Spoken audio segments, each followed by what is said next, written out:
Okay, lastly, I'm gonna do a little bit about this tensioner. I want to do a whole video about him next, but the one thing I can say is if it's like flying off of the side, it's best for me, and some of my videos, I still do it. Like if you have your yarn skein like to the side, either side of your machine as it's cranking, it can have the tendency to come off of this guy. The best thing I have found, which what also helps your tension, is to get a bowl, put your yarn skein in your bowl. Something that also helps is I'm a middle puller of the yarn skein. It does seem, if you take a little bit more time to either cake your skeins or roll them in a ball and then put them here, it just saves some issues. But I'm lazy, so I usually don't, and I just deal with the catastrophe later. But put it in the bowl and then put it, I'll zoom out, directly in front of your tensioner, and I put it on the ground. I don't know if you can see it, but he's right there. So I put it on the ground directly in front of the tensioner, and that seems to help keeping it from flying out of these.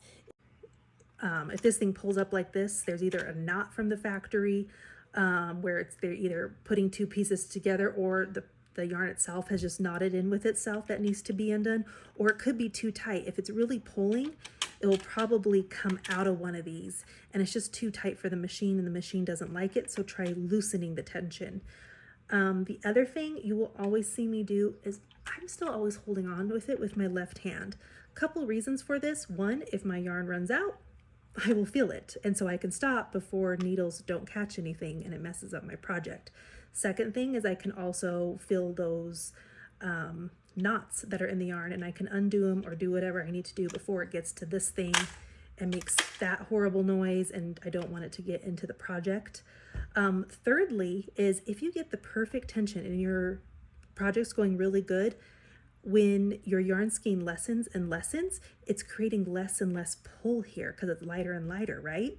And so then it can make your stitches uneven and loosen it, and that's how you can also then all of a sudden start getting tuck stitches or drop stitches. So I kind of use this as my tensioner, and that just takes practice of knowing how much to pull. I don't pull a ton, I don't make it loose, I'm just kind of holding on to it. And then at first I'm barely holding on to it just to feel for knots and stuff, but as I get more through the skein, then I'm kind of pulling a little bit more just to kind of keep it even. If you're a crocheter or a knitter, you kind of know after you do so many projects, you get that tension feel down. It just takes practice. Same with this machine.